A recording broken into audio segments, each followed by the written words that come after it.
are back, episode 50, the big 50 for the Cap and Trade Show. I am your host, Texans Cap, joined by Mr. Landry Locker of 610 Radio and the Locker Room on YouTube. How are you tonight, sir? I'm doing good, man. I'm doing good. I'm out on Shawn Payton. That's where I'm at now. I'm as soon as I see 4 years, 100 million, no thanks. The years have as much to do as the value. First of all, I don't think he's worth $25 million. I know he has a hell of a resume. I know it could be a nice kick in the ass. But when you start saying 4 years and you're not saying even like saying 6 or even 5 or something like that, it just comes across. And Seth started saying it today, Seth Payne on Sports Radio 610. It is starting to feel a little bit money grabbish. And if that's the case, there's no better place to go than Denver. So as soon as I start hearing 4 years, 100, I'm okay with that. Like we can move on from Shawn Payton. If he comes, it'll be fun, it'll be exciting, but I'm okay with it. I'm out. I know that's not a good way to like lead a show. Maybe we could have built to that, but 4 years, 100 mil, no thanks. Out. Yeah, I mean, I really wasn't in on Shawn Payton to begin with. Yeah, I was never like, Shawn Payton or bust, but I'm 100% out for that.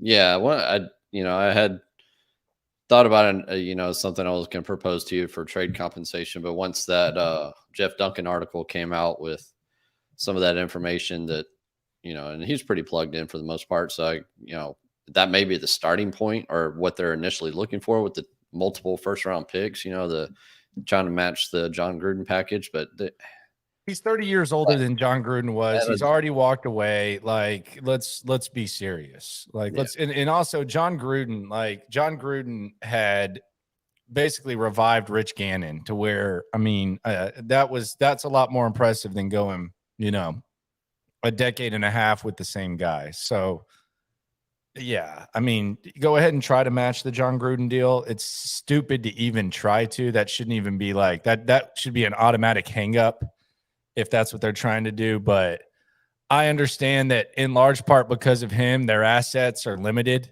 And they made the trade last year for Olave, so they probably want to get back in the first round. But no, thank you. I'm good. Yeah, because I had been stewing on it today, just kind of like what maybe potential compensation could make sense if the team were to go in that direction. And it would not include anything with this year's draft. It would have to be a 2024 pick, and it would have to be somewhat conditional in my eyes. Maybe it's tied to team win percentage or team making the playoffs in 2023, something like that, to where, if the team doesn't make playoffs, then you get the lower of the 2 ones that Houston has next year. They do make the playoffs, and you would get the higher one of the 2, depending on between them and Cleveland. So that's kind of what I was initially tossing around, and I was going to pitch it here tonight. But once that article came out and that information came out, just kind of ruined that little exercise. So yeah. If you want to talk about a trade though, what was the trade? Let's pretend that Shawn Payton in the price is good and you're getting, Shawn Payton for, 6 whatever years. What was the trade proposal? It was going to be it starts out as a 2024 second rounder. Okay. Whichever one's the higher one. And then if the team finishes 500, then it bumps up to the lower one. And then if the team makes the divisional round of the playoffs, then it goes to the higher of the 2 ones. Kind of something along those lines was kind of what I was thinking if the team wanted to go down that path. See, the deal that I would have done that I kind of talked myself into was because Payton himself said, I think it was on Fox Sports 1, it's going to be a mid to late first rounder. 12's not mid to late. Like that's a little earlier than that, especially if you look at how the draft is shaping up. That's like a gold mine for maybe a running back, or receiver or whatever. It's like a gold mine there. So if I was going to make that trade, there's some people who said, just trade 12 and charge it to the game. I would maybe send them 12, but they would have to give me 40, and then I would send them one of the thirds, so that you still have 3 in the top 40 and you have 2 in the second. But that would be about as far as I'd go, and even then, I don't like giving up 12. If I thought I was getting, look, if it was Sean Payton, if it was John Gruden, like if it was John Gruden at 29, I mean, yes, like I would do it.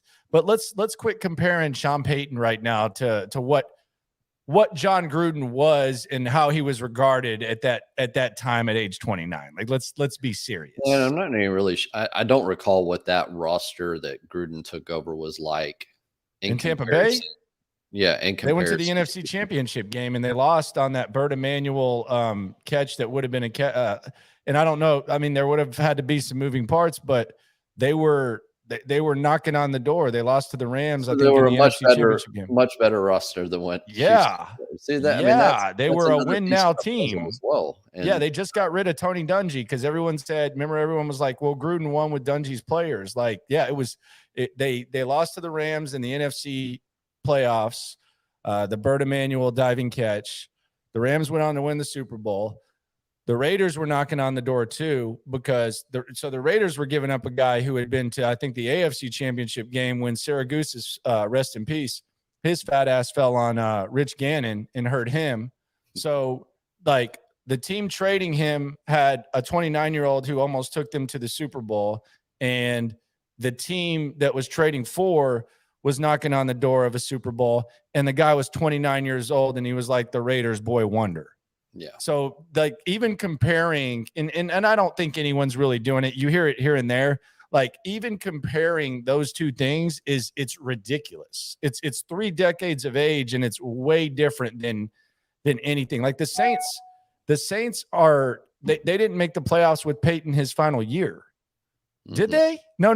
They missed it by a game, right? And they missed it by a game. So they didn't even make the playoffs. Then he went away for a year, and he's 30 years older. So, like, the comparison to like Gruden, it's silly. Like it's absolutely silly. Yeah, no, and I mean, like you said, once you hear that, and then the $25 million number, and I know it's not our money, but God, that is a ton. But it's money grab. But it doesn't look like a guy. Like if you're thinking 4 years and you're thinking 100 million, here's what happens: you have a coach who's just going to go all in for himself. He's going to go all in for 4 years, and basically, if the ship sinks, he's not going to give a damn about it. Much like he did in New Orleans. Like, he was helping out with the cap and making those dumbass trades and all those contracts. And sure, Michael Thomas, here you go. Okay. Oh, you want this? Here you go. Like, that's basically what you get yourself in. There's no guarantee that he's going to be what he was without Drew Brees. It's not good for the situation. I mean, if you're the Dallas Cowboys or something and you lose to San Francisco and you embarrass yourself and you decide, okay, we're really good at drafting players and we can find, Diggs in the second round, and we have a really good core, and we always, seem to find talent, then maybe you could make a 4-year commitment, like just have him overseeing Dak for the end of it. But in this situation, it makes no sense. Like, it just doesn't make sense.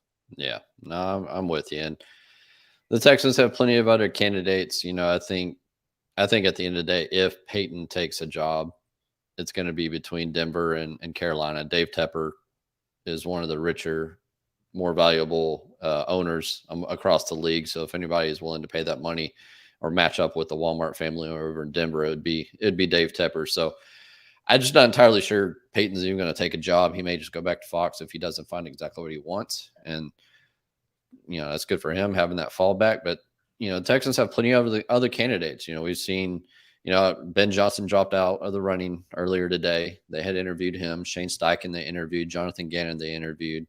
Ejiro Evero and Thomas Brown. And then it looks like D'Amico Ryans is supposed to interview potentially tomorrow or Friday, and then Mike Kafka is kind of on hold until his run in the playoffs is up. So Hardo. What is the definition of Hardo? Hardo is just like someone who's just kind of meatheady. If you saw the Tim Brewster video, like, it's kind of like, just real meatheady. somebody who carries a water jug, probably carries like a water jug to class in college with like his sleeves rolled up. It's kind of just like, I'm focused. It's all about the game. It's all about football. That's what Mike Kafka is. All right. So if you had to power rank them on not what you want, but what you think is going to happen, I think it's kind of Gannon 1A and maybe D'Amico behind that. And I really don't think anybody else are really that hard, that serious of candidates at this point. Yeah, I would say D'Amico is going to be number one. I think they're gonna like D'Amico, and then I think your guess is as good as mine with the Philadelphia guys. I think they like both of those guys. Mm-hmm. But I think that Nick is gonna like the Philly guys, but be open to D'Amico. Although I will say, if they talk to Mike Kafka, that has, first of all, I like Mike Kafka, but that has strong potential to be Nick Casario's favorite guy, because he is studying under Dable right now. Dable the other day, he was talking about his play of his left tackle, and he said he's tough, smart, dependable. He said the exact same thing. No. Same thing. Swear to God, it was the exact same thing. We played it today. Right, so I think Kafka is going to be. I think Caserio will like him a lot if he talks to him. Yeah. No, yeah, and that may be the case. It just, I know Gannon's kind of got a lot of smoke around him, but I think a lot of the fans, there's not too many fans that I have run across, at least on social media, that are impressed or would want Jonathan Gannon at this point. I think D'Amico would probably energize the base the most. I think he's probably one of the only defensive coordinators, defensive coaches that fans would be intrigued by and energized by. I think, a lot of people have been wanting an offensive minded coach, but it's all about the staff. And, whoever's the best leader, whoever can come in and lead an organization and develop staff and end up to the point where, it's okay to lose a coordinator here and there because they're getting jobs as head coaches somewhere else. That means your pipeline is working. And that's what I want. I want somebody that, and I think Dayball's a good example. He got to New York and he realized that, I shouldn't be calling plays. I need to be the manager of this team, the head coach of this team. And he hired on a wonderful staff with Kafka and Wink Martindale, and it's worked out well for them. And that's kind of what I want to see with whoever they go here. Is I want somebody that can bring in a strong staff and continue to develop a type of pipeline of coaches that just end up elsewhere in the league and having success. And that way you're not having turnover from coordinators because they're bad, but you're having turnover from coordinators because they're good. So that's what I hope to see out of this head coach hire when it's all said and done.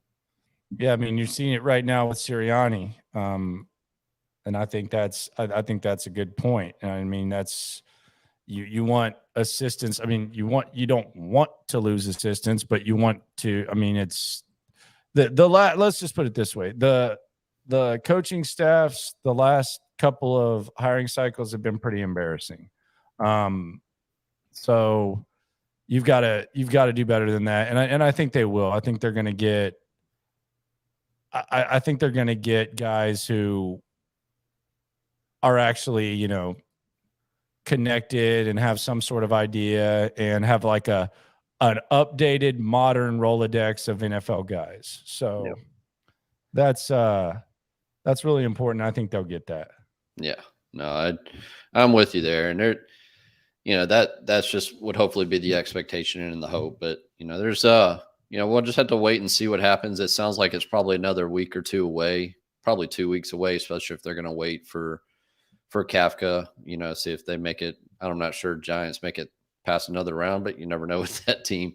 They seem to just find ways to win games sometimes. So, but it doesn't sound like it's going to be anything imminent. And then, if it's a D'Amico or a Gannon choice, then, you're going to have to wait even longer. So hopefully, at least maybe after this week, might start to see a little bit of direction from the team, maybe something leaking out. But I mean, the whole Shawn Payton thing is just wild to me with the amount of a lot of contradicting reports. You got Colin Cowherd saying that he's not interested and that he painted a bad picture of Houston today. Nick Underhill saying that everything went well. Both sides were impressed with each other. Jeremy Fowler saying the same thing, that he would, thinks that Peyton would be very interested in Houston. So that part's just fascinating to me, the amount of messaging coming out from the media on both sides of the equation when it comes to Shawn Payton. And I really don't know what to read of that. I don't know if it's by orchestration or if it's just coincidences coming that way, but it's just all over the place with him. And it's a little frustrating. Cowherd, in fairness, like Cowherd was very vague. Like Cowherd just said he talked to him, and then he vaguely said, because I went back and listened to the whole segment just to get like full context. He never said Cal McNair. He just said he talked to Shawn Payton, and he just basically, I mean, the only owner that he mentioned by name was Daniel Snyder, and then he mentioned like Donald Sterling and stuff. And, a lot of people are assuming, and look, it might be true. Cal McNair's not going to win anyone over on a Zoom, man. Like I've sat and talked to Cal McNair multiple times. If you sit there and talk to him on a Zoom, he's not going to win anyone over. So that's just not how he's built. That's not what he does. But Colin didn't just come out and say that. And look, I know that when you look at it and you put, a couple of pieces together, you say, oh, well, he must be talking about him. You sure? Like, because Cowherd's not dumb. Peyton's not dumb. I don't think Peyton would even want that out there. He's trying to get $25 million. So he's not going to make it clear that he doesn't want another squad. And like, it's not unique that someone who owns a team inherited money and someone died. I would say there's a decent percentage of people. I know we think of Cal and stuff like that, but I don't know whether he was talking about Cal or not, but it didn't. I don't know that it's like 100% a given that he was. I think somebody I talked to quite a bit, he had a good point that he thinks sometimes Colin will take his own opinion and infer it into somebody else's opinion. No doubt. And so, no doubt. But we'll wait and see what happens. There's a lot going on beyond just the head coach. We got the draft coming up. We got free agency coming up. Texans got a lot of decision with their roster. Just a couple of roster moves that I kind of wanted to look at with you tonight on re-sign candidates, release candidates. I know we've kind of briefly talked about it, but I kind of put some numbers down on paper for some re-sign candidates, and we'll kind of throw these numbers at you hot and see if they interest you hot, at all. Huh? What does that? What does hot mean? Just throw them right up against the wall and see if they stick. So I got Tavier Thomas here, 2 years, $9 million. So that's $4.5 million per year, $5 million guaranteed. Is that something that would interest you, bringing him back? Say it again. 2 years, 2 years, $9 million with $5 million guaranteed. Why not? Just bring back Tavier Thomas and Tremont Smith, and just keep the corner room as is right now. Yeah, I got Tremont Smith on here, 2 years, $7 million. Yes, all day. Yes, $3 million guaranteed, and yes. then Okoronkwo. This number is tough. I've spoken to a few people, and the number is kind of all over the place with him. I think he's going to be more scheme specific kind of a player.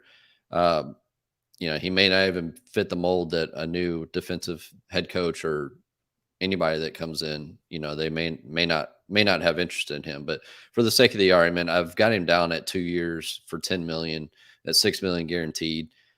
It seems a little soft to me. I'm not sure if he's going to get more on the open market or not, but he's kind of a specialized player. He's not a prototypical defensive end, but not a prototypical outside linebacker.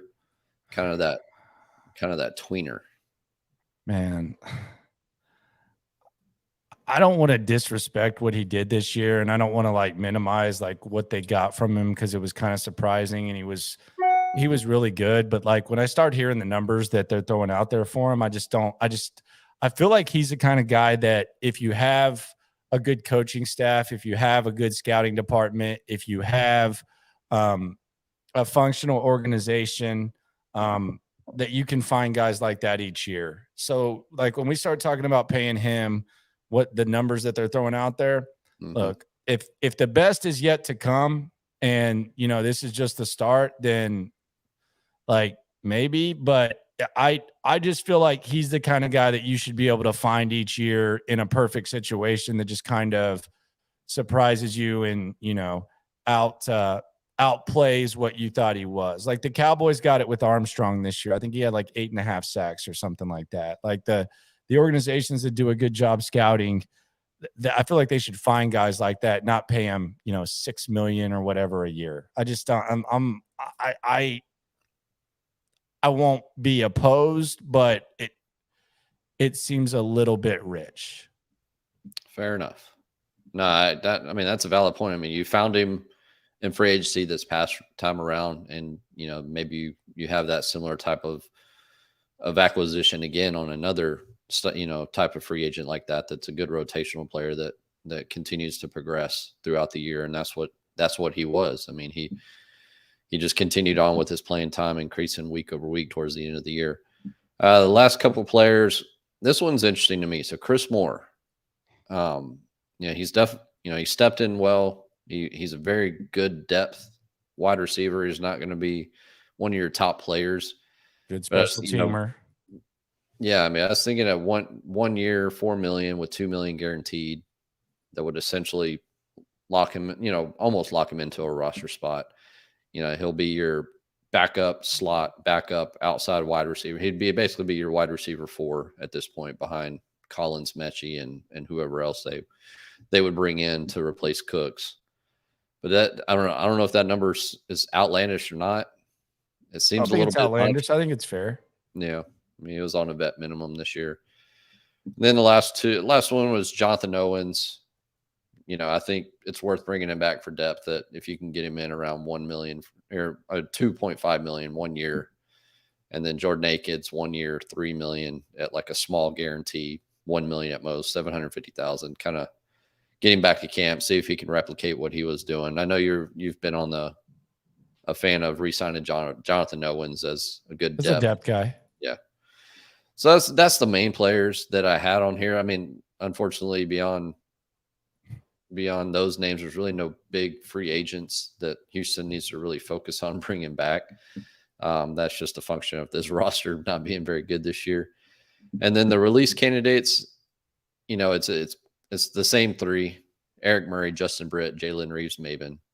Everybody's favorite contract. Just don't make me look at Eric Murray anymore, please. I mean, I'm not. I mean, go. That's enough. One name that I haven't added to the list for a while, and I've now put him on here, which is Christian Kirksey. And I say that to say Kirko. I say that to say I put him on this list because the draft looks pretty good at linebacker. I think you can hopefully move Christian Harris over to take over that role. He can start calling the plays, all that work. And then there's actually some pretty solid linebackers in free agency if the team wanted to spend a little bit of money at that position and get more production out of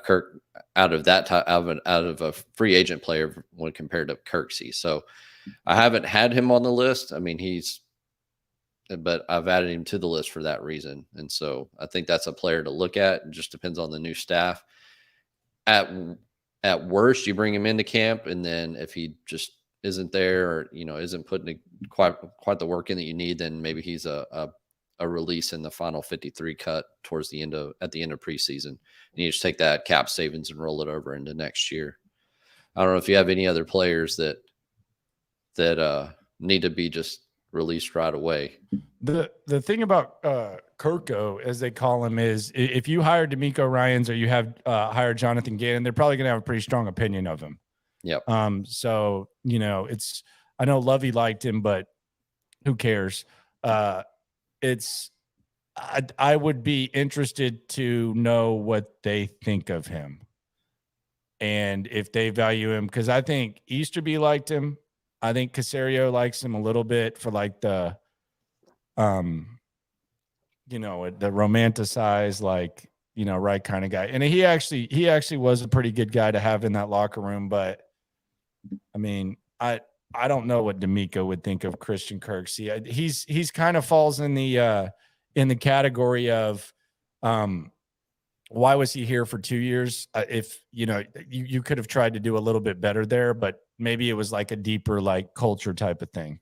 Yeah. So whatever. I think that, the team needs to get younger, and you've got some other players there with Cashman and Hansen that are going to be your depth and special team guys. But I think there's ways to improve beyond Christian Kirksey, whether it's free agency or draft. And, somebody like TJ Edwards out of Philadelphia, there's plenty of good free agents out there that I think can fill that gap and move on from him. And we all know the Laramie Tunsil extension is probably coming at some point or another. But at that point, once you get into the team needs, and it's a long list, don't get me wrong, but the team needs is at this point, center, and this is not ranked or any order or anything like that, but you need a center. You're going to need another wide receiver when after you trade Brandon Cooks. I can't foresee any reason why they don't trade Brandon Cooks, and it's not going to be a very popular trade when everybody sees the compensation. But, I know we've talked about on here that it'll be similar to the Amari Cooper trade. The more and more I think about it, I'm not entirely sure that it's going to be quite the same. I'm thinking maybe they can get a little bit more than Dallas got for Cooper. Not much. I'm thinking more like a 4th round pick or something like that. Okay. But, I think teams might, because the wide receiver draft is, once you get past the first few players, it's a little softer. And then the free agency group with wide receivers is just very, very bad. So maybe the team will be, maybe Houston can find a trade partner and willing to take that contract on, or maybe just take a little bit of money on with it to increase the value of the trade compensation. So you're going to need a wide receiver. You're going to need another running back to pair with Pierce. You're going to need another edge player. Definitely need interior defensive line, outside cornerback depth, linebacker depth, guard depth. The team needs everything everywhere. There's a lot. Yeah. So there's just a lot of things to cover in that, Gary, and we'll kind of get into that a little bit more. I think next week I'll probably try to get into the Laramie Tunsil extension. But one other area I wanted to take a look at was the number 12 draft pick in any particular trade back options. Oh, wow. We're already going there, huh? Yeah. Why not? Okay. So just kind of playing with the numbers a little bit. Yeah, there'll be excellent players to take at number 12. Don't get me wrong. I think there's a very real chance that Kasseri could find a really good value there and take the player at the slot. And there's an excellent chance that he could. Yeah.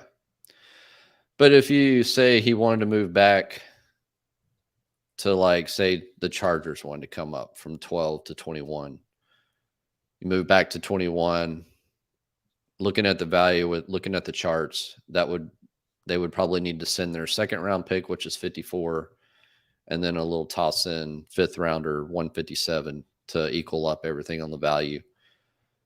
Would that be something that would interest you?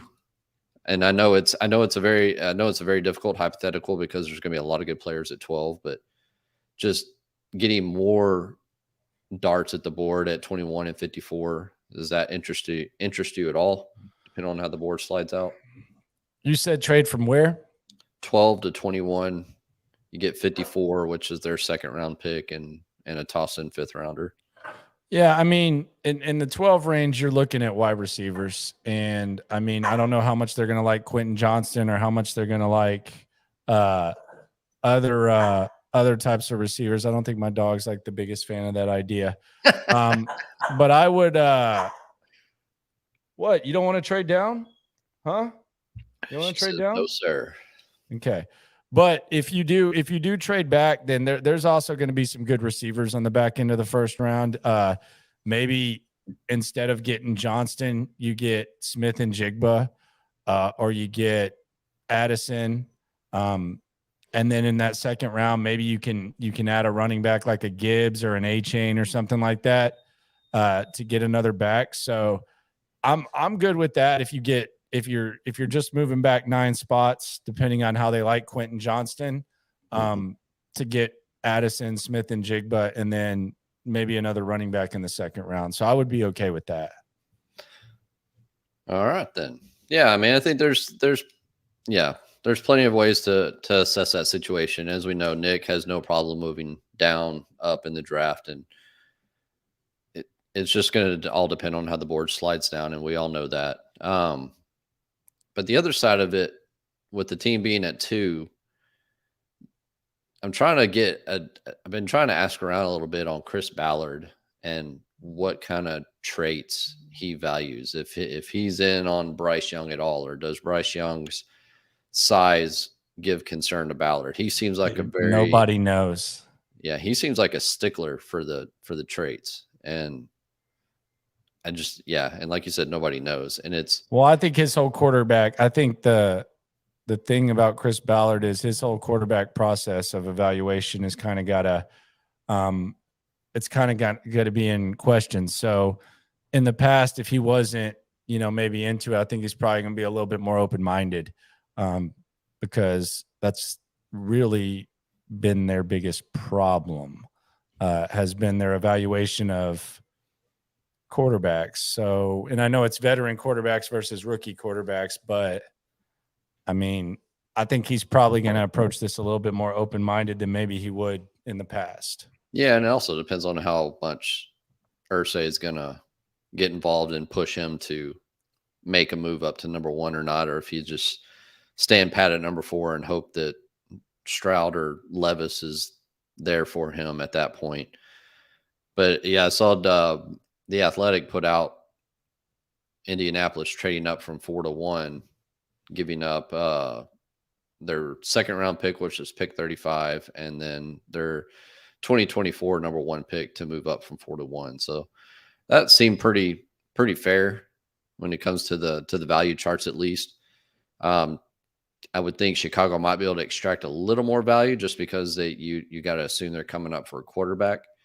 But I'm just not sure how Ballard's going to approach that situation. He's always been fairly conservative and he's always been willing to trade down. I just never really see him as an aggressive trade up kind of guy. But like you said, this could be the year that we see him kind of overextend and, trying to make sure his job is safe and makes those big splashy moves to get there. And if it's going up for Bryce Young, then, I'm not sure Houston's going to be willing to compete with that, to leap up 1 spot or not. I'm not entirely sure. And that's going to be creating quite a bidding war, because Indianapolis is going to have to offer more just to leapfrog Houston into 1. And I'm not sure Houston's going to want to compete with any kind of major trade package that Indianapolis would want to throw at Chicago. But my goodness, that's going to be a fun, exciting process to see that play out. Screw that. Sucks. Shouldn't have to worry about it. That ain't fun, exciting. It's angering. Yeah, because you're going back to week 18. Yeah. I mean, you're going back to the trade deadline, not trading Brandon Cooks when you should have. That's when you're going back to it. Yeah. So, yeah, it's fun and exciting. Not for me. Oh, it's not that bad, man. I don't know. Maybe Chicago will just take Will Anderson and I don't know why I keep calling him Henry Anderson. Will Anderson. Who is Henry Anderson? He's a defensive end for the Jets, or he was this year. I don't know why I keep getting that name stuck in my head.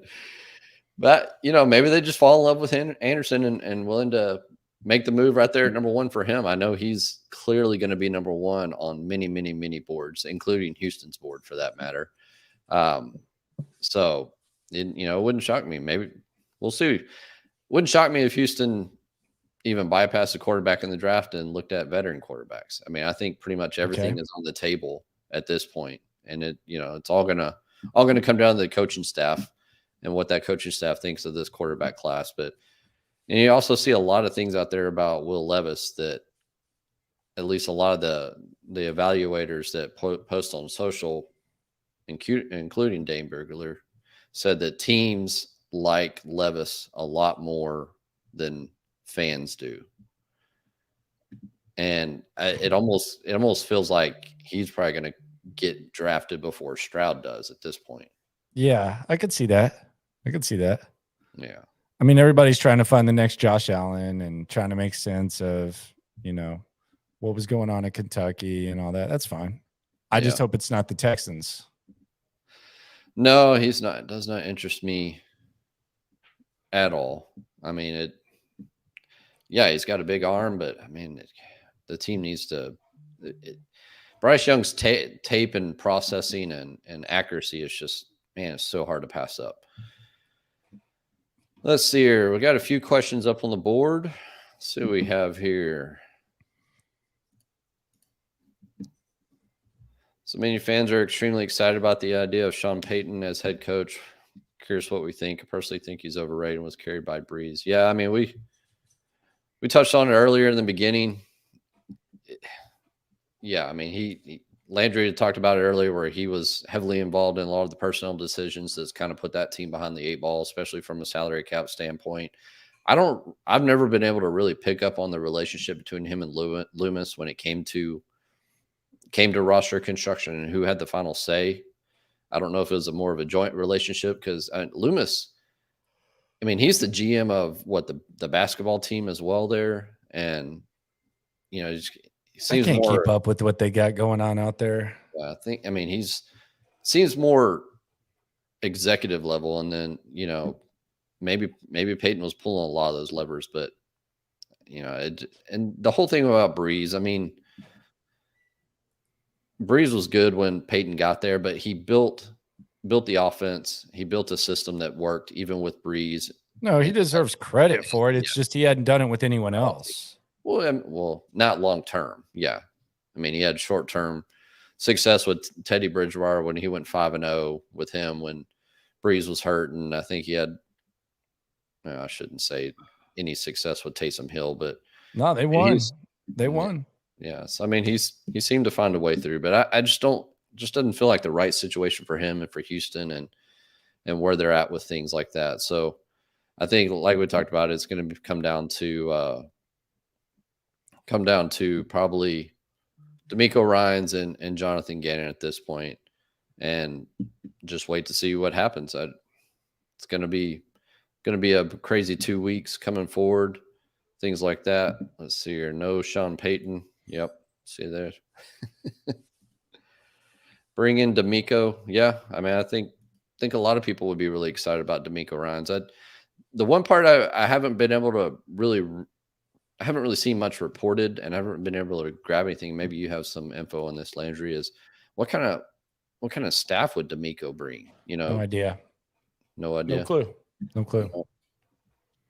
I don't know. I mean, I'm sure it'd be a pretty intriguing staff, a lot of young bucks, but no idea. He's got a good network though, no doubt.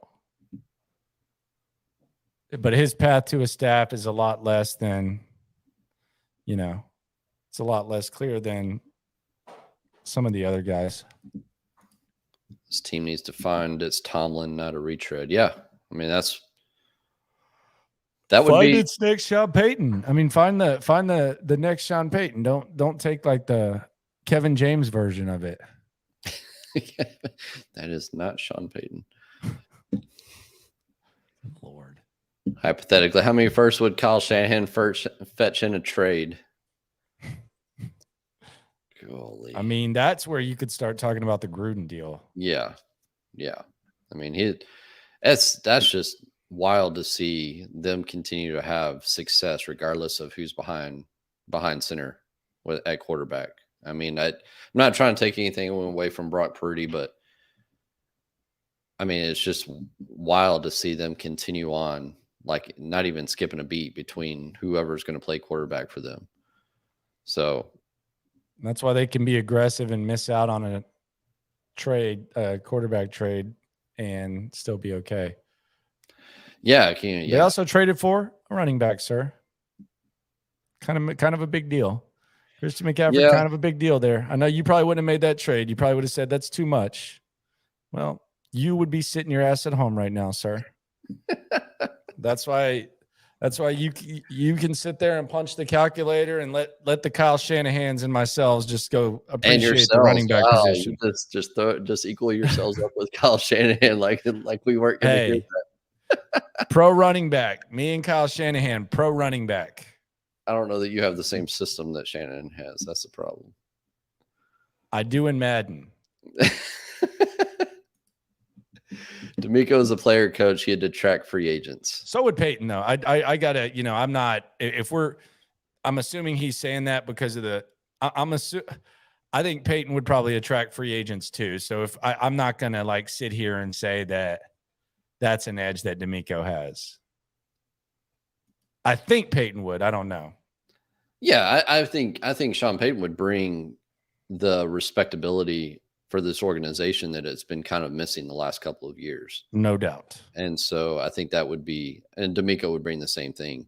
So I think that would attract free agents regardless between either of them. And it just showing that this is likely going to be a much more stable situation and a better run situation from a coaching standpoint, and not the nonsense that we had last year where Lovey and Nick weren't even talking at the end of the year.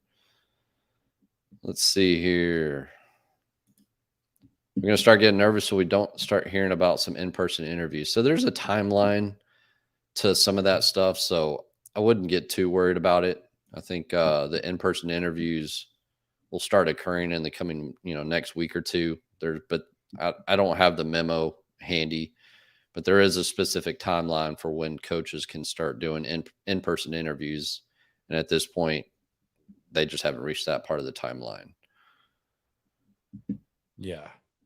I mean, I wouldn't worry too much about it. I haven't heard anyone doing really too many in-person interviews, so don't beat yourself up over it. Yeah. Calling it now, Ryan Crossingham. They hire Gannon and brings in Hargrave, Edwards, and Gardner Johnson in free agency, one at each level. So if you wanted to look at some free agent names, Crossingham be thinking of some crazy things, man. It's good. The Hargrave, I don't know. He's going to be 30, but defensive linemen have shown that that's probably one position that can probably play at that kind of age. But I'm just not entirely sure I'm ready to spend the kind of money that he's going to command on a 30-year-old interior defensive lineman. I'd rather spend that kind of money on Daron Payne or somebody else, or just drop down a tier for like a Zach Allen or an Onyemata. Sometimes coaches do like to bring in their guy, like especially early on, because even if you overpay, like I know, like there's a lot of times where you want to penny pinch and nickel and dime, but sometimes if you can bring in a guy that you've been with at a high level that, can come down and maybe just show the kids and the new guys like how it's done. Let's be honest, it's not like bringing in Rex Burkhead to, be some sort of culture guy, or Marcus Cannon to come out there looking like he can barely walk type of thing. Like I wouldn't be opposed to overpaying him to come in and just kind of be like one of those, leaders type of guy for you to get your stuff going if they brought in Gannon. Fair enough. I think the other two names that Ryan mentioned, and they're on my list as well, TJ Edwards and Gardner Johnson, are both going to be very, very sought after free agents. TJ Edwards is very young, very, very active linebacker, and the team drafted Nakobe Dean, so they might let TJ Edwards hit the market. And Gardner Johnson, they traded for him, so I think he gets re-signed by Philly, but that's another very good player to take a look at when it comes to safety. Need to go all in on Daron Payne, checks all the boxes. Yeah, if he's a system fit, then I'm with you on that. And I think there's going to be a big explosion at interior defensive line contracts this offseason. I think there's a lot of guys up. Yeah, there's a lot of guys up. There's a lot of guys up for extensions that still have one more year left on their deal, like Dexter Lawrence and Christian Wilkins. yeah, all those players are going to get, potentially get extensions, plus the free agents that are hitting the market. There's 4 or 5 very quality interior guys. So it's just, there's always, it seems like almost every year there's a position that gets a quote unquote reset on market value. And you take the Aaron Donalds out of the equation. I think interior defensive line is going to be that position that we see gets the bump per se. What's a bump? Like, what is, like, give me a price for Payne. Let's see here. All right, let me get over here.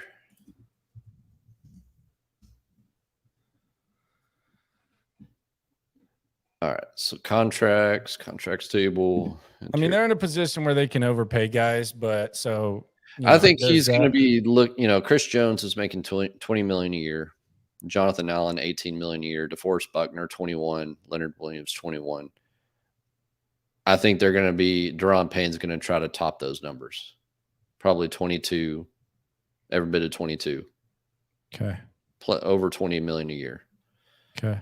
And I mean, that's just the nature of free agency. You're paying market value for players that rarely work out. Rarely does it ever work out. But yeah, I don't see how you would be able to get him down under 18 million a year. That's just no way. Not when you're going to have some competition. That's the numbers probably for that type of player. You're going to spend a good chunk of money at that position. But the team needs it. The team needs all the help they can get on the interior. I mean, Malik Collins he's a good player. Don't get me wrong, and he kind of brought it on in the last 3 or 4 weeks of the season. But the team needs help, and having a big, aggressive interior guy can really bring that all together. When do you think they'll do face-to-face candidates next week? Yeah, I'd have to go back. I need to go find that memo. NFL put it out, I think, last week with the timeline. But I think, yeah, next week you'll probably start to see some face-to-face things. Reality is you aren't going to fill them all in one off season. Yeah, we were talking. This message came through when we were talking about all the team needs, supporting your new quarterback. Yeah, I mean, what does it mean to support your new quarterback? Does that mean more offensive weapons? Does it mean continue building up the interior of your offensive line, building a better defense to get other team off the field quicker? I mean, I don't really know what all that could mean. It could mean a multitude of things to different people. What does it mean to you, Landry, to support your new quarterback? Make sure that the offensive line's good, which I think I don't think that's going to be too big of a task this year. Make sure the offensive line's good. Give them as good a weapons as possible. But I don't necessarily like if you can get a really good edge rusher and there's like a receiver. Like I think just putting the best team possible around him is there. I don't think you have to necessarily lean offense or defense as long as the offensive line's competent and you have decent skill position guys around him. That would be my thing. We have a Jack Easterby in here. Somebody posing as Jack Easterby. My goodness. What are they saying? Oh, what's yeah, we're not gonna mess with that. Why? It's Jack, man. What's the contract they should offer for Dalton Schultz look like? Man, he was making some money this weekend. I think he's going to be. I mean, he's going to be the number 1 tight end in free agency this year. Ingram's pretty good. Ingram's good. I think he's a receiver. Yeah, I mean Schultz. I think is a little bit more of an all-in-one type of tight end. He's probably going to be. See here, Mark Andrews is at 14 million. Dallas Goedert 4.2. George Kittle 15. I mean, he'll come in above Jonnu Smith and Hunter Henry, who are at 12.5 a year. So and David Njoku is at 13.6. So you got to think he's going to top that, right? I think in free agency, if he were to hit the market and Dallas lets him get away, yeah, he's going to top every bit of 14 million per year. I got to think on a multi-year contract with anybody. So I think, yeah, you're probably looking at 14 plus million a year with 25 guaranteed, 25 to 30 guaranteed. If I had to guess, is Schultz going to get away from Dallas, Landry? I don't think they can afford to. I think he's more valuable there than he will be anywhere else. And I think that Dak, if you look at just like how much better Dak is when Schultz is on the field with them, and I think his QBR last year to Schultz, I think it was top 5 in the league between a quarterback and a target, if I'm not mistaken. And this was in 2021. I remember because I was talking about whether the Texans should look at Schultz last year.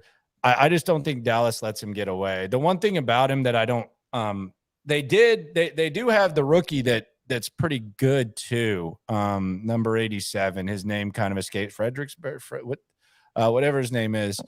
He had a big play the other day too. So they do have that, but I don't know. They might franchise tag him again. Like with what the tight end number is, like they might F around and give him the franchise tag again. They're not scared to do stuff like that. So yeah, it'll be 13 million.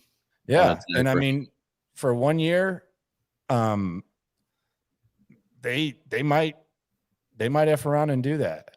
But if you do let him go, the one thing I will say about Schultz that I don't think that people really you don't watch him all the time. He's not that great of a blocker. Like he's a good receiver. He's not that awesome of a blocker. So you would have to have someone else there with you. You'd have to have a pretty good O-line. Or does it even matter if he's catching passes like he did the other day? Like, does it really matter? Like that? I sound like Bill O'Brien. Like, no, I think if he's doing similar to what he was doing this weekend, I don't think anybody's going to care that he maybe blew a block here or there. I mean, the team needs wide receiver, receiving options. And if it's coming from a tight end as well, then who's putting up those kind of numbers, then everybody would be perfectly fine with that. Yeah, that's true. Patrick says could trade for a guy that'd be a pinning Wilkins or DJ Reader. That's right. He will be a free agent in 2024. Man, that hurts. That hurts every time. Every time I see him, man, tearing it up. Hurts to see it, man. They lowballed him so bad. Didn't even come close. But I don't know that. I don't know that Giants would be or Miami would be willing to trade those guys. I think that both of those are Wilkins. I'm talking about Wilkins or Dexter Lawrence. Lawrence, who's just been. He's awesome, man. Yeah, and he is freaking great. Both of those players have really come on, and it's interesting how you hear the saying, the closer to the ball, the longer it takes to develop. And that's true for both Christian Wilkins and Dexter Lawrence. They were in the same draft. And, man, they have just come on this last year. And so they're both going to be in line. But, I mean, if you wanted to trade for those guys, you're going to have to give up a pretty decent a trade package, and then you got to hope that you can get a deal worked out at the same time of this trade, because if you're going to trade, a second round or a future first round pick, then you're just handing that leverage over the player. And for all the agent could just say, no, we're going to wait till after 2023 and force you to tag the player or give us a top tier contract. So I'd just be a little bit leery about trading for high-level players going in the last year of their contract unless you're just extremely confident that you can get a contract done, kind of like what Philly did with A.J. Brown. You don't want to run into the situation like Houston did with Laramie Tunsil. And I know that was 2-1s. That was a much bigger trade package, but that's the kind of thing you just don't want to get put behind that 8 ball when it comes to that. Yeah, and I don't appreciate Pat bringing up DJ Reader. That's the only bad thing about being on Twitter whenever the Bengals play is that Patrick's going to be – I think his average on Bengal games is it's over under 2.5 DJ Reader tweets. So I thought maybe I could at least escape that for a little bit of a weekend, but or until the games play. But it's like me. I have a lot of these things too. His is DJ Reader. A Minahu's mine, and I like a Minahu. So a minute. Anytime a Minahu makes a play, I like to bring it up. Although at least DJ Reader costs some money. Like at least I know you use the money wrong, but at least he costs some money. Like a Minahu just bothers me. Although I think they kind of broke him here, like having Easterby mess with him the way that he did. But a Minahu. So during the 49ers game, you're gonna have me tweeting every time Charles Minahu has like a half tackle. And then anytime that Cincinnati has a TFL, even if DJ Reader doesn't make the tackle, you're going to have Patrick tweeting about that. Yep. Is there any, like, what are the other games? Are there any other games? We got Jags. So the Jags, it's going to be me with Etienne because they use that extra first round pick on a running back. So that's my agenda there. Yep. That's my agenda. I'm always saying, hey, they already had a good running back and they got Etienne. They wouldn't be in this situation. So there's another agenda. And then what's the other game? Cowboys, 49ers. We have that. Giants, Eagles. It's going to be, is there any Texans agenda there? Well, there's a lot. So you could say, damn, Jordan Davis, he doesn't look too bad up there in the middle. He would have looked better than Kenyon Green. Or you could say Shane Steichen defense or Jonathan Gannon defense and Steichen. So there's all kinds of agendas. Or Mike Kafka. You can say, Mike Kafka, man, wouldn't mind that. Yep. Yeah, look what he did with Daniel Jones. God, it sucks watching the playoffs with this raggedy-ass situation. So I see a lot of this out there. Current coaches remaining in the playoffs, that most of them are offensive-minded. Big fan of D'Amico, but it's time for Houston to go offense. And I get that, but I still just lean back on my thoughts earlier about just building the right staff. I get that they're offensive-minded head coaches, but some of them are not calling the plays, and I think it's worth just saying that a lot of these teams just have really good coaching staffs beyond their head coach, really good play callers like Mike Kafka, like Shane Steichen, and I think that's just my opinion on it. I really can't put a whole lot into the fact that there's 5 offensive-minded head coaches, therefore 7 offensive in the playoffs right now, 7 remaining. Yeah, and that's a justification to go down that path. So that would be my thoughts on it. Landry, I don't know if you have any specific thoughts on it. No, I get it. I mean, look, and those are the questions you got to ask when you get closer to making a decision. Like, damn, like, is this the route we want to go? Like, it sounds great with D'Amico, but once you get to the point where you got that contract, like you can fall in love with the car in the lot. You can, feel like you're going to do it. But once you sit down, you start looking over the contract and figuring stuff out. That's when you start thinking. And I think these are all fair, valid questions about offensive-minded coach versus defensive coaches. I think I'm sure that's a big part of what D'Amico's job interview will be is, what are your thoughts offensively? Do you have a thought? Because I don't think he's going to be like one of these blowhard old school defensive guys like Lovie Smith, who just wants to focus on defense and then thinks that, you just got to run the ball a certain amount of times and figure it out. I'm sure he's put a lot of thought into that, and he's been around the best in the league. And Dominic, he lives in New Jersey, like he says here. He's subjected to Jets radio, and they say the same thing about Robert Saleh. And that's fair. It is, but I also think the discussion points would probably change with. They did draft Zach.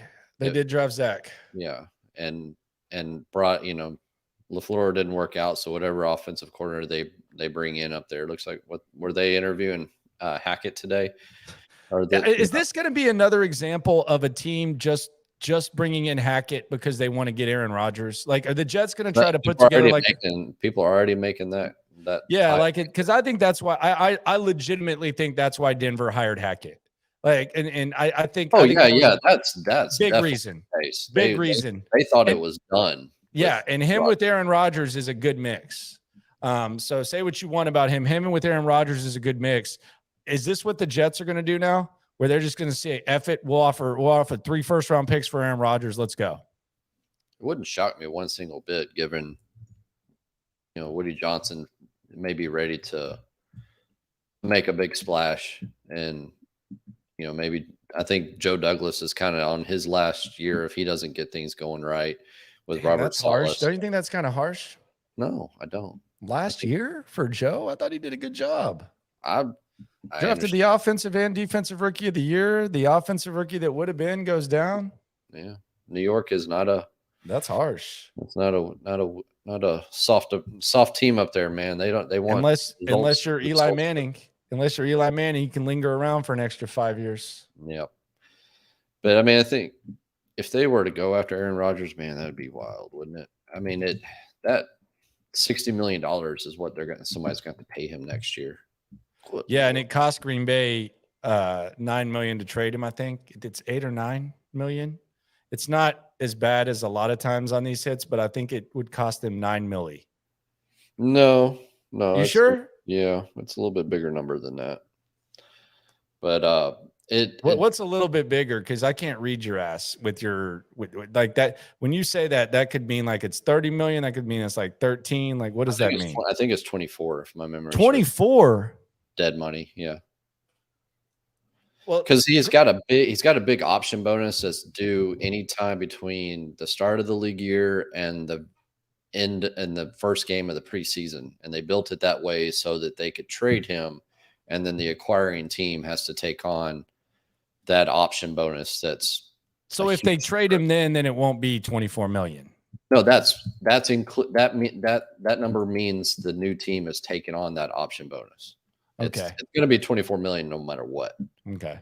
I mean, but Green Bay going in rebuild mode, would it really be the worst thing at this point, and at least just see Love for 1 year?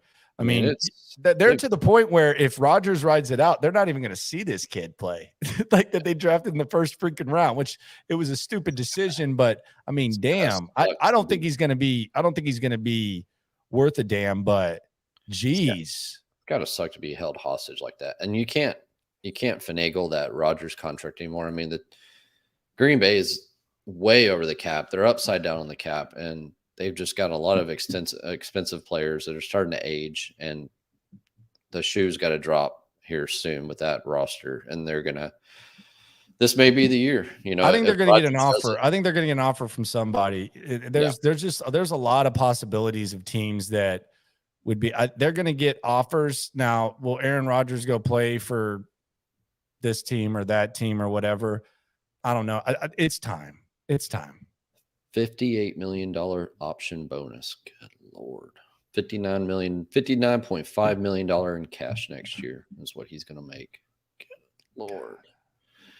Hey, if you can get it, props to you. Did you see Gronk call him out? Yeah. I mean, he's right. Should be worried about Super Bowls and MVPs. I mean, he's right. He wouldn't be that way. Yeah. He's right. Who will come back home with D'Amico. Jack's not here. It's possible. Yeah. But I don't think he needs to be here, man. He's too Charles is just, he's a lot. As much as I like, he's a lot. He doesn't handle losing as well, but yeah, I don't think so. I mean, maybe he likes D'Amico. D'Amico likes him. Yeah. Hey, I'd be all for it. I think that's a player that you would be able to sign and get really good value. I don't think it's going to command a real big contract. I think it's going to be like 8, 9. Yeah.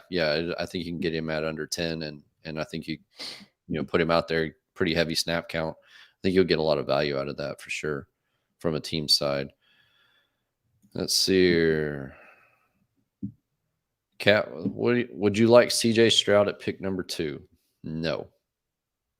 Me neither. I'm not really interested in Stroud. I don't think Houston is, but I mean the game against Georgia really, it impressed me. It was good to see the growth and see he finally decided to run, improve on some things that that people said that he needed to work on, and it was good to see that growth. But I don't know. I don't know what exactly it is. I mean, he's got a good arm. We saw he can run. I just don't the inconsistent the It's the first time he's ran inconsistency all throughout year, the man. He doesn't run. Neither does yeah. Bryce, really. No, Bryce, he moves around to get out of the pocket and find the throwing CJ lanes, does that too. not to just run to run. CJ's not as good at it as Bryce No. is.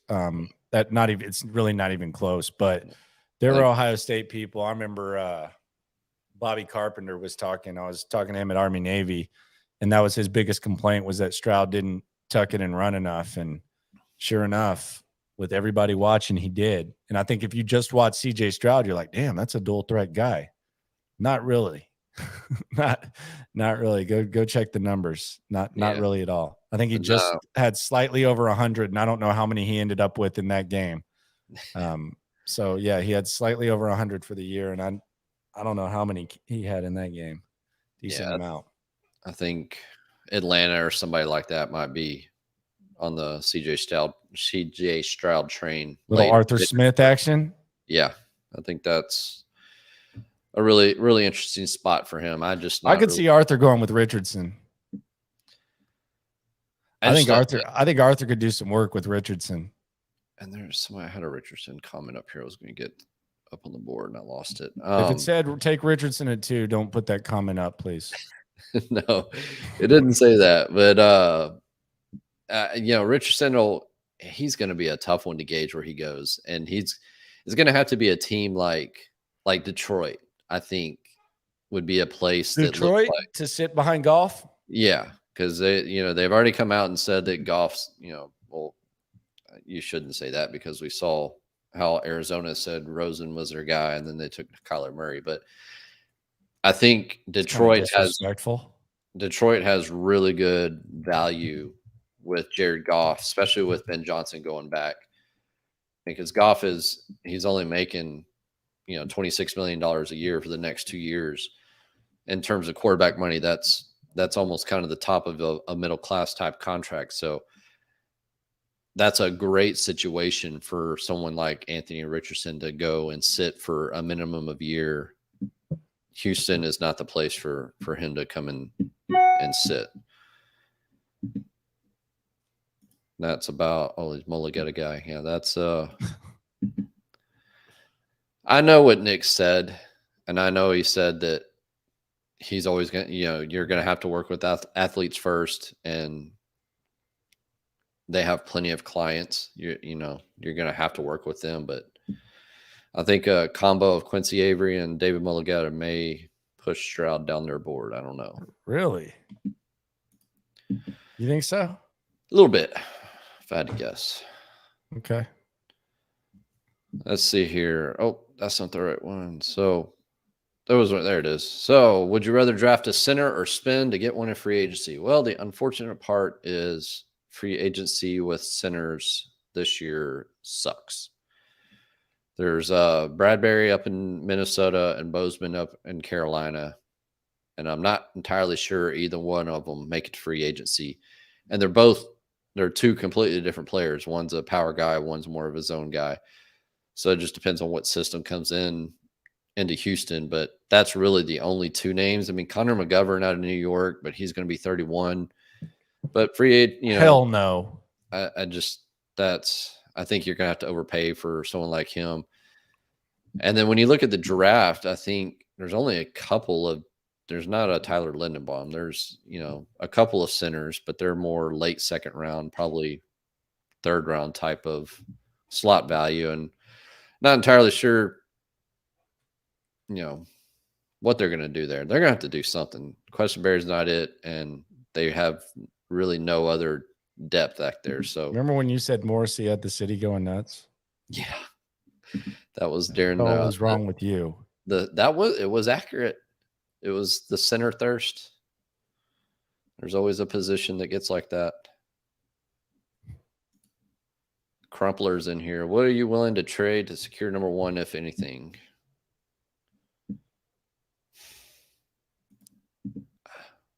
I don't think you're going to have to secure number one, so I don't know what I haven't even really put down to paper like what it would take to move from 2 to 1, but I really don't think you're going to need to. I mean, I think you're just, if somebody wants to leapfrog you at number 1 and give away a lot of assets, and I think you just may have to let it happen. I don't know that I want to be in the business with competing with somebody to go from 2 to 1. And if somebody jumps up and takes Young, then you just go with Anderson or trade out of the number 2 spot. But I think Anderson's worth a player taking at number 2 if somebody leapfrogs you for Bryce Young. But like I said earlier, with Ballard or with other teams back there in the late part of the top 10 that may want to move up, we really don't know how folks think about Bryce Young. I think it's going to kind of be split across the league. I think a lot of people were very impressed with his processing, his accuracy, his decision making.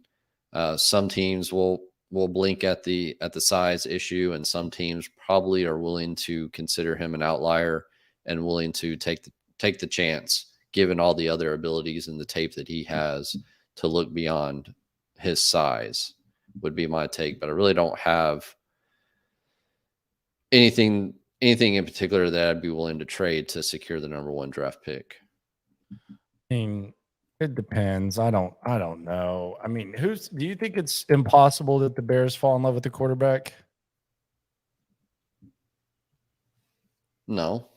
I've heard of plenty of people saying that they should draft a guy and let him compete, and then maybe you can flip Fields if he ends up losing the battle. I mean, when your team is that far off, you just got to find a quarterback. And if I was in Chicago's position, I would certainly entertain taking another quarterback, because I from what I saw, I mean, I don't know that Fields is the guy. He was dynamic with his feet, but like the passing, like a lot of his passing stats were worse than Mills. Right, and that's what I'm saying is I don't.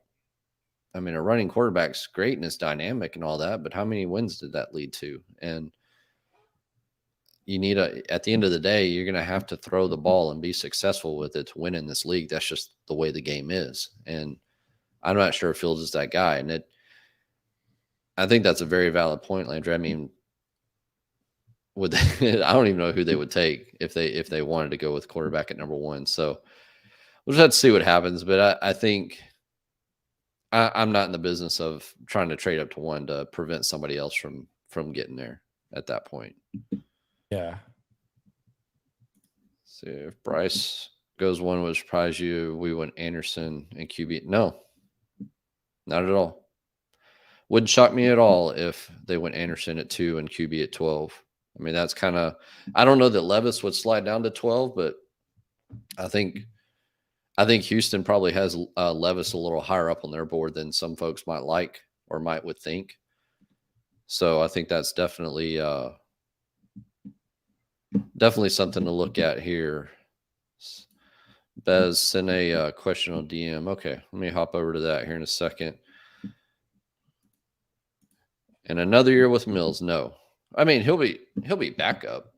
I don't think. I mean, I know Stutz was talking about wanting just a whole new quarterback room, but that to me, that's he was mad. It was after the game. He was mad. We can revisit that. He was angry. Okay. We were all angry.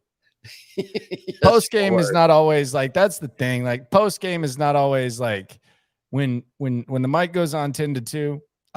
I'll let it fly as much as I can, but you got to be a little bit calculated, and sometimes kind of a fluid situation. And you're like, oh man, I really got into it. Post game is a completely different ball game. Yeah. I don't know if Stutz is that passionate about that now as he was, although he's been known to double down. But yeah, it was a post game show. Give him a break. Okay. But the way he said it, I want a new quarterback room. I want nothing to do with it. I want a new quarterback room. I remember I was watching. Let's see here. Bez had asked, with recent buzz around playoffs being predominantly offensive head coaches, how much weight do you put into recency buzz versus they put buzz versus longest tenured coaches mostly being defensive, 6-1? I don't know. I mean, we've talked about that. Yeah, we talked about it. I don't really put a whole lot into it. I think just find your guy, man. Find who you like. Find the right guy. get the leader in the house, and let's go. Oh, Brown Chubby Bear, what are you? Will Levis, or I'm not calling him that, Anthony Richardson, and Shane might work out well. AR-15. Are we doing this? AR-15. We're calling him AR-15 now. If we have the patience to let them develop. Yeah, I mean, come on. Richardson's not even close. So you're going to have it's either Mills or get a veteran in here, stopgap to cover until he's ready. And that's a tricky situation, because then you start getting into the halfway into the season. Your veteran stopgap may not be performing very well, and the crowd and fans and everybody is telling you to get Richardson or whoever out there sooner rather than later. And then you start bumping up your timeline, and that's just a tricky situation. Do you at all? I know mock drafts are kind of mock drafts. A lot of times it's just about showing the path to the player ending up at wherever he ends up. But do you ever, like, when we talk about these quarterbacks now, do you hold what happened last year against the mockers? Because, man, they had like 3-4 quarterbacks in that first round, and that was a hell of a drop off. Yeah, I don't know. I mean, there was talk about Willis going like 3rd, 4th, 5th, 2nd. Is Detroit going to take Malik Willis? Like, kind of crazy. I don't know if I hold it against them, but it just shows you. I mean, there's some folks that some of those guys have true insight and have some good communication to the teams, but at the end of the day, man, the board can go sideways so quickly. But a lot of people were saying the class was not very good, even though they were putting the players up there. And that's the part that didn't make sense to me. Whereas conversely, this year, everybody's saying this class is much better, and that 2024 is the ultimate class. And then I'm sure 2025 will be the ultimate class next year, because we played that game. But I really don't hold it against them too much. But I think it's fair to say this group is more talented than what was out there last year. Are you holding it against them? A little bit. Little tad, maybe. Sure. Oh my goodness. All right, let's bring back. No, I'm not clicking on that comment. I almost read it. But you pretty much just did. Like, that's not. See, that's bad delivery there. If you're not going to click on the comment, don't click on the comment. I was trying What's to read the audio version of this going to be like? When someone's driving around, I'm not going to click on it. Now people want to know what the comment was. So you just screwed up. So read the comment. Bring back David Coley. There we go. All right. See, I need to read it in my head, not out loud. Yeah, you read it in your head and you just browse through it, Cap. You'll be good. Yeah. No, that's all I had for tonight, man. A ton going on. We'll have to kind of wait to see how this interview process plays out.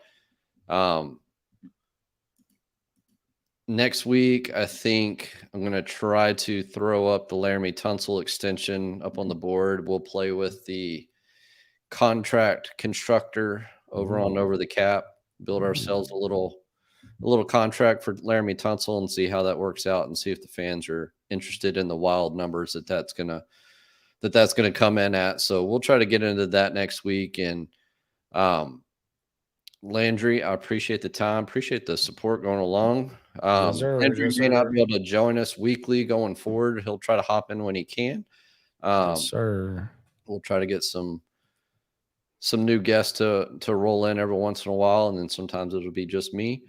But thanks for everybody listening. If you haven't, make sure you subscribe to the channel. Make sure you like that video below. That does really well for the channel and for the famous algorithm that we all know everything about. I knew you were going to say that. Yeah, I had to say it. And, it just helps the channel out. It really does. And helps gets the channel out to more viewers, which helps subscribers and everything in between. So make sure you like and subscribe. Make sure you follow Landry over on his channel, The Locker Room, going probably almost twice a day now at this point. Get it going. Subscribe, all that. Yeah. So, all right.